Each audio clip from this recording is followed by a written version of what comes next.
Assalamualaikum. Waalaikumsalam, Waalaikumsalam, Ma'am. Waalaikumsalam. Waalaikumsalam, Ma'am. Waalaikumsalam, Eh, Ma'am. Waalaikumsalam, Mem. ya, apa kabar semuanya? Alhamdulillah. Alhamdulillah baik, Ma'am. Kabar. Alhamdulillah sehat Alhamdulillah ya. baik, Ma'am. Oke, selama masa pandemi ini, jadi kita belajarnya online. Jadi kemarin materi kita di kelas 10 itu adalah yang terakhir kali itu adalah tentang kerajaan-kerajaan yang bercorak Islam, ya. Kemudian ada dikaitkan dengan masuknya bangsa-bangsa asing, ya. Maksudnya bangsa-bangsa asing seperti apa? Seperti ada masuknya bangsa Portugis, kemudian Spanyol, kemudian ada pertikaian antara satu kerajaan ini dengan Belanda. Nah, materi di kelas 2 ini kita juga masih akan membahas tentang tentang bangsa-bangsa asing yang mulai masuk di Indonesia. Jadi kita mulai saja dari awal pembelajaran kita. Jadi materi kita pada hari ini adalah tentang perburuan mutiara dari timur. Nah, ya. Jadi ada sebuah kata-kata yang bisa kita ambil dari Taufik Abdullah yang menyatakan bahwasanya lihatlah betapa laut-laut di timur ditebari pulau-pulau tak terkira banyaknya. Tengoklah Tidore lalu Ternate dengan puncak gunung yang membara dan meluncurkan api. Pandanglah kebun-kebun cengkeh yang panas dibeli oleh Portugis dengan darah mereka dan burung cendrawasih yang terbang tidak pernah melangit tetapi jatuh ke bumi ketika mereka berhenti terbang. Nah, jadi kata-kata ini ya, kalimat ini menggambarkan bahwasanya betapa indahnya, betapa kayanya ya bumi Nusantara ini sehingga menarik perhatian bangsa-bangsa Eropa untuk datang ke Nusantara. Oke. Indikator dari pembelajaran kita minggu ini adalah kita ingin menganalisis bagaimana latar belakang ya tujuan datangnya bangsa-bangsa Eropa ke Indonesia. Kemudian menjelaskan kronologi jalur pelayaran kedatangan bangsa-bangsa Eropa dan nanti terakhir kita akan menganalisis bagaimana perkembangan penjelajahan bangsa-bangsa Eropa yang dimulai dari bangsa Portugis dan Spanyol. Nah, adapun yang menjadi peta konsep dalam pembelajaran kita pada hari ini adalah kita akan melihat bagaimana proses kedatangan dari bangsa-bangsa Barat ke Indonesia. Nah, ada nanti mereka disebabkan karena ingin berdagang, kemudian karena terpanggilnya jiwa penjelajahan mereka karena memang kebutuhan akan kekayaan alam tersebut, dan yang paling utama adalah misi mereka itu adalah menyebarkan agama. Nah, tujuan-tujuan dari proses kedatangan itu nanti intinya adalah mereka ingin mengambil rempah-rempah, dan yang nanti yang paling dominan itu adalah misi mereka yaitu misi 3G ya, 3G atau Gold, Glory, dan Gospel. Oke, nah nanti kita akan membahas tentang kedatangan bangsa Barat seperti Portugis, Spanyol, Belanda, Inggris, sampai nanti Jepang. Itu materi kita di kelas 11 ini. Oke, kita mulai saja dengan bagaimana bangsa-bangsa Eropa ya mulai mengadakan penjelajahan ke dunia timur, kemudian mereka mulai melakukan ekspansi atau perluasan wilayah karena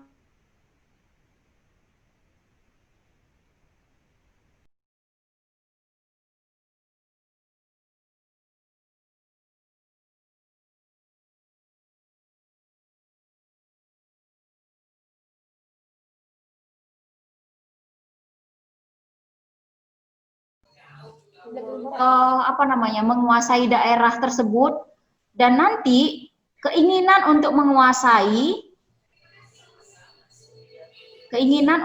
menguasai daerah Nusantara itu bisa kita sebut dengan istilah kolonialisme dan imperialisme. Ya, jadi munculnya kolonialisme dan imperialisme itu sebab-sebabnya karena ya faktor-faktor tadi. Yang pertama adalah ingin memiliki atau ingin menguasai kekayaan alam. Kemudian yang kedua tadi adalah faktor 3G tadi, glory dan gospel. Yang sebenarnya inti dari 3G tadi itu sudah mencakup, sudah ada di poin yang pertama. Oke, nanti kolonialisme ini berawal dari migrasi atau perpindahan penduduk Eropa ke daerah-daerah baru. Ya, karena apa? Karena adanya tekanan sosial dan tekanan-tekanan agama. Jadi kemudian nanti mereka akan melakukan penjelajahan-penjelajahan karena memang pada saat itu teknologi atau revolusi industri itu muncul di sana, sehingga dengan munculnya teknologi itu menyebabkan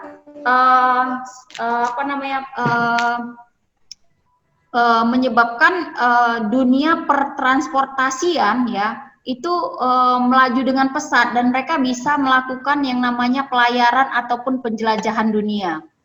Nah, nanti saya akan kirimkan, kalian boleh nanti kan minta dengan saya slide yang sudah saya buat untuk kalian pelajari. Namun dalam modul pun saya sudah menyertakan beberapa slide yang kita pelajari pada hari ini. Nah, saya akan mengulangin lagi kembali faktor-faktor yang mendorong penjelajahan dunia. Ya, yang pertama itu adanya semangat penaklukan. Jadi orang-orang Eropa pada saat itu lagi gencar-gencarnya mereka itu ingin melakukan penaklukan, atau istilahnya itu adalah reconquista. Nah, semangat penaklukan ini akhirnya nanti akan berimbas kepada daerah-daerah yang ingin mereka kuasai. Ya. Kemudian faktor yang kedua, kenapa mereka ingin melakukan penjelajahan dunia? Karena memang pada saat itu kota Konstantinopel itu jatuh ke tangan Turki, yang otomatis ya dinasti Turki tidak memberikan izin untuk bangsa-bangsa Eropa ya untuk melakukan perdagangan di situ, untuk melakukan ya kegiatan-kegiatan di Konstantinopel itu nggak boleh lagi, padahal Konstantinopel itu adalah pusat dari perekonomian pada saat itu, dan ketika jatuh ke tangan Turki itu semua ya orang-orang Eropa tidak boleh melakukan kegiatan ataupun aktivitas di sana. Kemudian faktor yang lain karena rasa ingin tahu mereka itu terhadap bagaimana keadaan belahan timur ataupun bagaimana keadaan dunia ini, sampai nanti Portugis dan Spanyol mereka melakukan penjelajahan itu karena mereka itu ingin mengetahui bagaimana sebenarnya keadaan bumi ini. Karena memang pada saat itu dunia ilmu pengetahuan itu kan berkembang pesat. Nah, rasa ingin tahu terhadap belahan dunia itu semakin kuat sekali, apalagi mereka itu memikirkan sebenarnya bagaimana dunia ini ya, bagaimana bentuk dari dunia ini. Makanya nanti Portugis dan Spanyol yang diperintah ya oleh Paus itu melakukan penjelajahan, yang nanti inti dari penjelajahan itu mereka mendapatkan jawaban tentang bagaimana keadaan dunia. Oke, kemudian faktor yang paling penting itu yang lain adalah mereka ingin mendapatkan rempah-rempah, dan yang terakhir adalah kisah perjalanan Marco Polo yang dituliskan dalam buku Book of Various Experience. Jadi Marco Polo ini di dalam buku ini banyak menceritakan ya bagaimana penjelajahan-penjelajahan dia, termasuklah dia bercerita tentang tempat singgahnya di timur, di Nusantara, baik itu nanti dia singgah di Aceh, ya kan, kemudian daerah-daerah yang lain yang ada di Nusantara, dan itu semuanya pengalaman-pengalaman Marco Polo tertulis dalam buku tersebut, dan itulah yang menyebabkan rasa ingin tahu dan penasaran dari orang-orang Eropa yang lain kembali muncul, ya. Dan yang tadi adalah semangat dari 3G tersebut. Nah, kalian bisa lihat slide saya?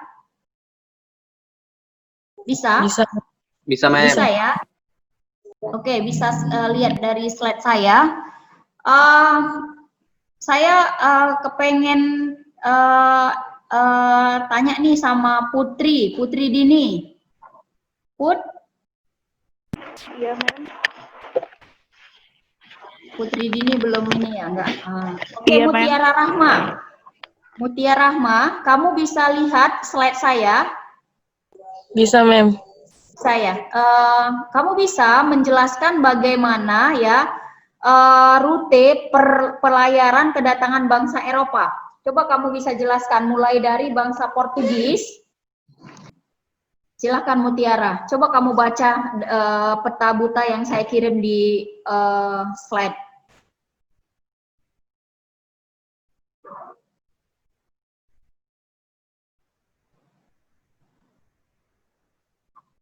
Bisa?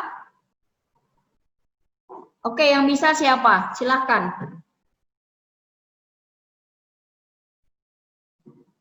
Ada yang bisa?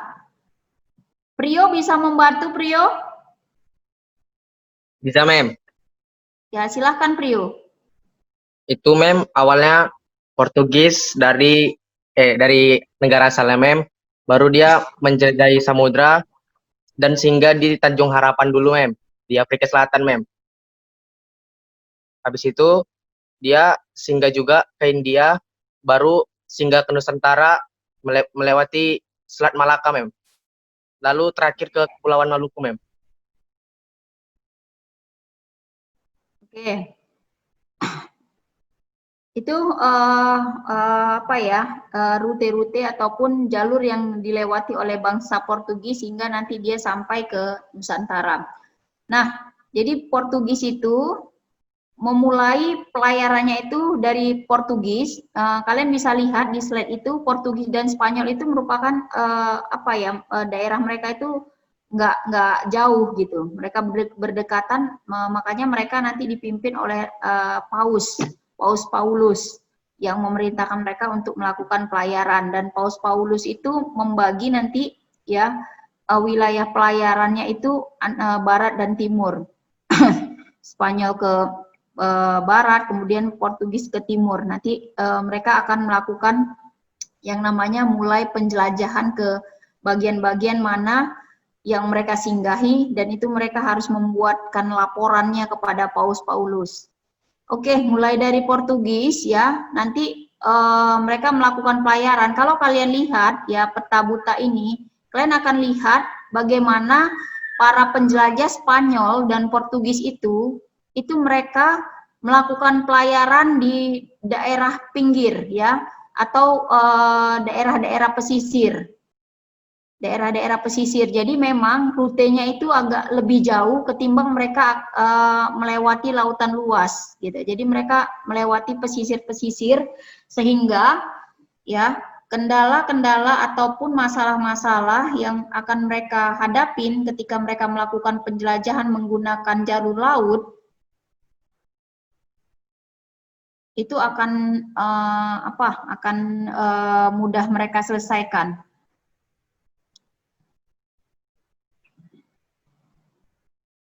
Oke, nah jadi Portugis itu mulai nanti sampai ke tempat yang sudah mulai ada tanda-tanda kehidupannya itu di Tanjung Pengharapan. Nah, kenapa dia disebut sebagai Tanjung Pengharapan? Karena memang disinilah tolak ukur ya bangsa Eropa tersebut bisa menuju ke dunia timur. Nah, makanya disebut dengan Tanjung Pengharapan atau Tanjung Harapan. Nah, nanti dia sampai ke India, ya, kemudian ke Malaka, sampai nanti ke Kepulauan Maluku. Nah, Dengan Spanyol ya, Spanyol nanti ini agak keliling-keliling dia, tapi nanti mereka akan ketemu ya, bangsa Spanyol juga akan ketemu nanti di Maluku. Nah, di situ nanti terjadilah pengklaiman bahwasanya ya Kepulauan Maluku itu ditemukan pertama kali oleh Portugis, ada yang bilang dari Spanyol, sehingga terjadi pertikaian antara kedua bangsa tersebut dan bisa ditengahi nanti oleh Paus dengan perjanjian yang disebut dengan perjanjian Saragossa. Oke, ini adalah bangsa-bangsa yang berasal dari Portugis yang melakukan penjelajahan, ya mulai dari Bartolomeu Dias, Vasco da Gama, Alfonso de Albuquerque.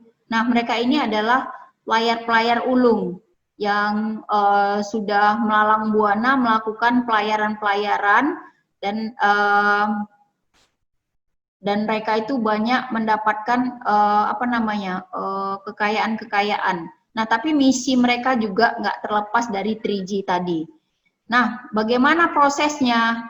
Proses bangsa Portugis ya, kenapa mereka melakukan penjelajahan? Karena faktor utamanya tadi adalah jatuhnya Konstantinopel ke tangan Turki, kemudian yang dimana ketika akses di Laut Tengah itu tertutup untuk bangsa-bangsa Eropa, dan kemudian rempah-rempah sebagai komoditas utama, sebagai komoditas yang sangat diminati pada saat itu, apakah itu untuk meracik minuman atau untuk obat-obatan, itu sangat dibutuhkan sekali oleh bangsa-bangsa Eropa.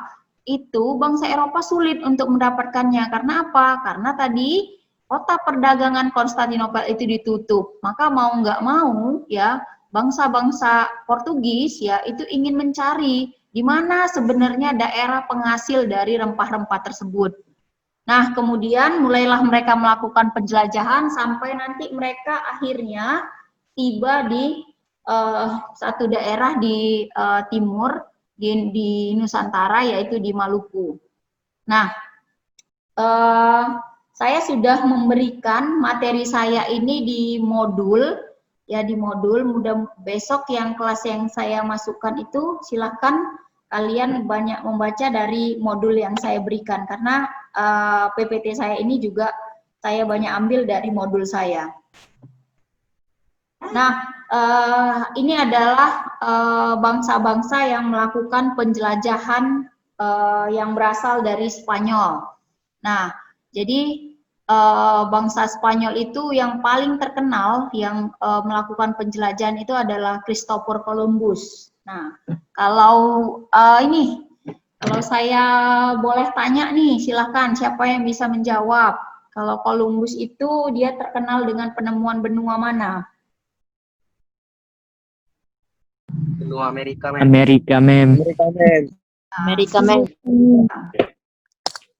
Mem. Amerika, walaupun sebenarnya di sumber yang lain penemuan benua Amerika itu sebenarnya bukan pertama kali oleh Columbus, tapi oleh penjelajah yang berasal dari Cina yang bernama, ada yang tahu? Ada yang tahu nggak? Oke. Ada sumber lain yang menyatakan bahwasanya benua Amerika ini juga pernah ditemukan. Jadi katanya di situ bukan orang yang awal yang menemukan benua Amerika, tetapi ada seorang penjelajah dari Cina yang bernama Laksmana Cheng Ho. Nah, nggak asing lagi ya namanya ya. Oke. Nah, tapi kita nggak membahas itu. Sekarang kita akan membahas tentang bagaimana kedatangan bangsa Spanyol di Indonesia. Jadi kedatangan bangsa Spanyol ke Indonesia itu sebenarnya sama tujuannya seperti bangsa Portugis. Ya, mereka adalah satu kesatuan, ya kan? Karena diperintahkan oleh Paus Paulus. Karena ingin memang punya misi 3G tadi, gold, glory, dan gospel. Gold itu mencari kekayaan, glory mencari wilayah kekuasaan, dan gospel itu untuk menyebarkan agama, ya. Nah, jadi mereka itu intinya adalah untuk mencari kekayaan dan untuk menyebarkan agama Nasrani. Jadi pada sekitar tahun 1521 itu kapal dagang Spanyol itu tadi berlabuh di Maluku, ya kan? Nah, nanti di Maluku itulah yang saya katakan tadi mereka ketemu dengan bangsa Portugis dan situ terjadilah pengklaiman bahwasanya di antara dua bangsa itu yang pertama menemukan Maluku karena memang ya Maluku itu adalah salah satu daerah di Indonesia penghasil rempah-rempah sampai dengan saat ini ya sampai dengan saat ini. Waktu saya kemarin ke Maluku ya ke Ambon itu sampai dengan saat itu masyarakat di sekitar pesisir dan masyarakat di sekitar pedalaman Maluku itu mata pencariannya memang mereka masih mengumpulkan rempah-rempah dan di sana rempah-rempahnya memang sangat segar-segar sekali. Jadi berbeda sekali dengan rempah-rempah yang saat ini kita temuin di pasaran gitu.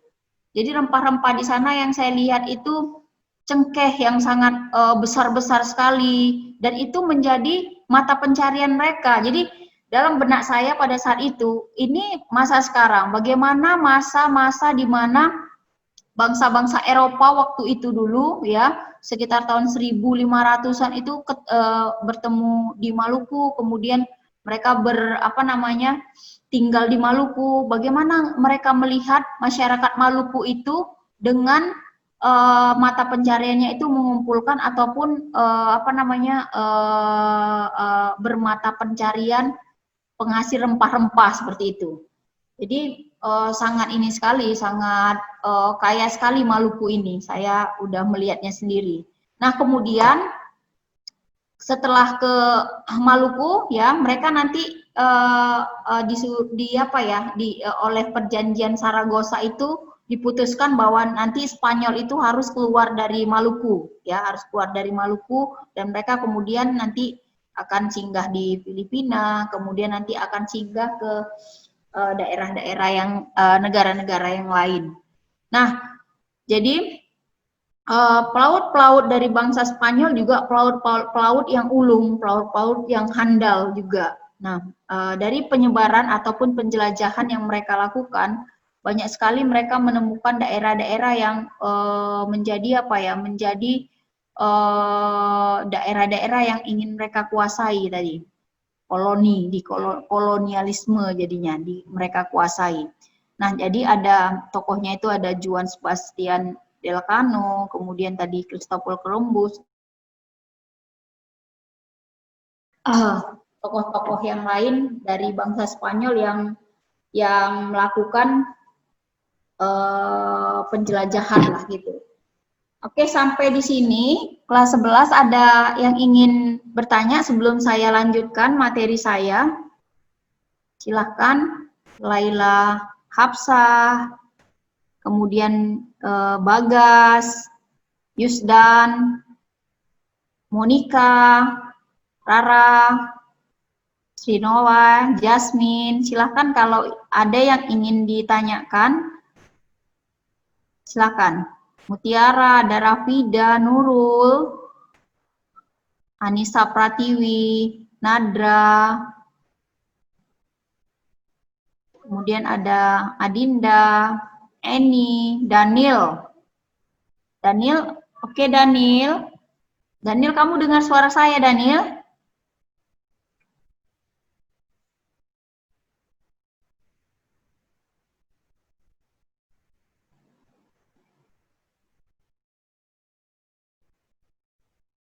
Daniel?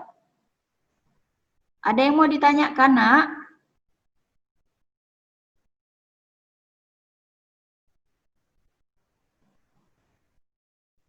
Silakan. Kalau misalnya saya nggak mendengar suara kalian, kalian boleh menulisnya di chat untuk pertanyaan-pertanyaan yang akan kalian pertanyakan dengan saya.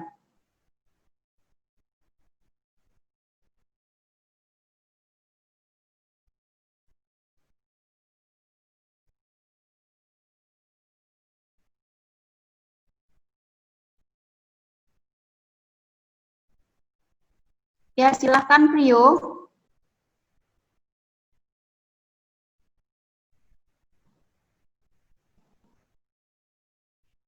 Oke.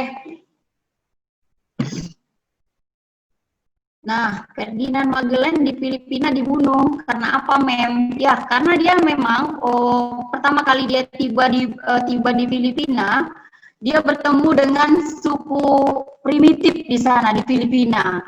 Nah, seperti kita ketahui bersama bahwasanya siapapun orangnya, apalagi orang-orang primitif yang, Oke. Tadi kita lanjut lagi ya. Tadi pertanyaan dari Prio, kenapa si Magellan itu bisa terbunuh di sana di Filipina. Nah, seperti tadi yang saya katakan bahwasanya ketika sampai nanti di Filipina itu si Ferdinand ini ketemu dengan bangsa asli dari orang-orang Filipina, orang-orang primitif di sana, sehingga kalau kita bisa analisis gitu kan, orang-orang primitif ini dengan kedatangan orang-orang baru, mereka itu akan merasa sangat terganggu sekali, sehingga terjadilah pertikaian ya. Terjadilah pertikaian ya antara si Magellan dengan orang-orang asli Filipina tadi, sehingga menyebabkan Ferdinand Magellan itu terbunuh di sana. Nah, itu dia. Selesai. Udah, oke. Gitu aja. Ada lagi pertanyaan? Saya mau lihat lagi di chat.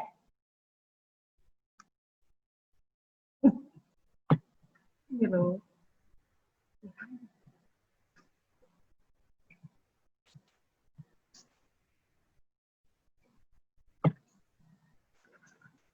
Loh, iya lah, karena habis keluar tadi. Oke, ada lagi yang bertanya, Nak?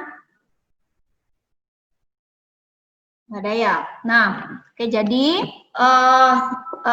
kalau tidak ada pertanyaan, saya akan menutup pelajaran pada minggu ini. Tapi sebelum saya menutup, saya akan merefleksikan kembali ya apa yang tadi saya jelaskan. Nah, sebenarnya saya mau tanya nih sama salah satu siswa, kira-kira apa yang bisa kalian simpan di dalam memori pikiran kalian tentang pembelajaran sejarah hari ini.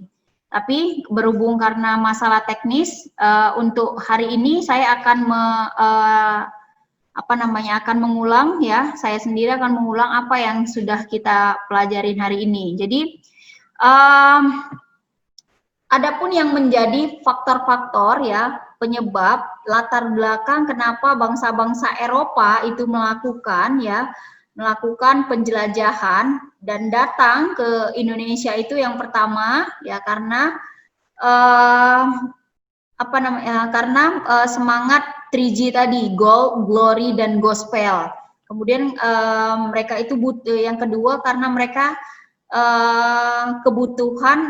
mereka menginginkan ya, kebutuhan akan rempah-rempah itu sangat penting sekali, sehingga mau nggak mau mereka harus mencari daerah penghasil rempah-rempah. Karena apa? Karena Konstantinopel jatuh ke tangan Turki, yang menyebabkan bangsa-bangsa Eropa itu tidak boleh melakukan kegiatan perdagangan di sana, sehingga orang-orang Eropa mencari daerah penghasil rempah-rempah, di mana sebenarnya daerah penghasil rempah-rempah tersebut.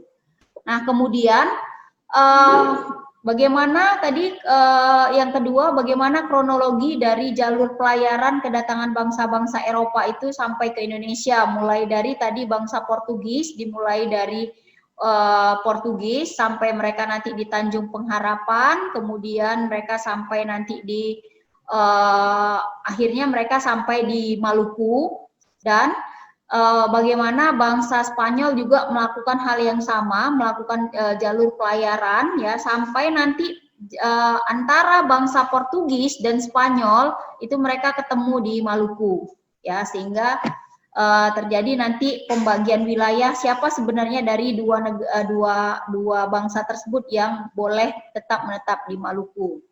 Nah, kemudian yang ketiga, ya, inti dari pembelajaran kita yaitu kita mengetahui siapa saja tadi tokoh-tokoh yang melakukan penjelajahan, ya, penjelajahan ke dunia timur, ya, mulai dari tadi bangsa Portugis dan Spanyol, ya, ada Christopher Columbus dari Spanyol, kemudian ada Ferdinand Magellan dari Spanyol, kemudian ada tokoh-tokoh yang lain yang berasal dari Portugis.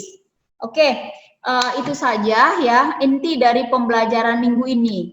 Untuk minggu depan ya, untuk minggu depan kita masih akan membahas tentang perburuan mutiara dari timur. Tapi kita tidak membahas lagi bangsa Portugis dan Spanyol. Kita akan membahas tentang bangsa Belanda yang melakukan kegiatan kolonialismenya di Nusantara.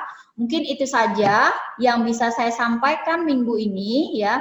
Untuk minggu depan kita akan bertemu lagi dan bagi kalian silakan untuk membaca ya materi saya di modul yang sudah saya kirimkan di BDR ya, di BDR belajar dari rumah. Ketika jam pelajaran saya silahkan kalian membaca materi-materi saya. Sekian saja pembelajaran kali ini. Terima kasih. Assalamualaikum warahmatullahi wabarakatuh. Waalaikumsalam warahmatullahi wabarakatuh, Mem. Waalaikumsalam warahmatullahi wabarakatuh, Mem. Oke.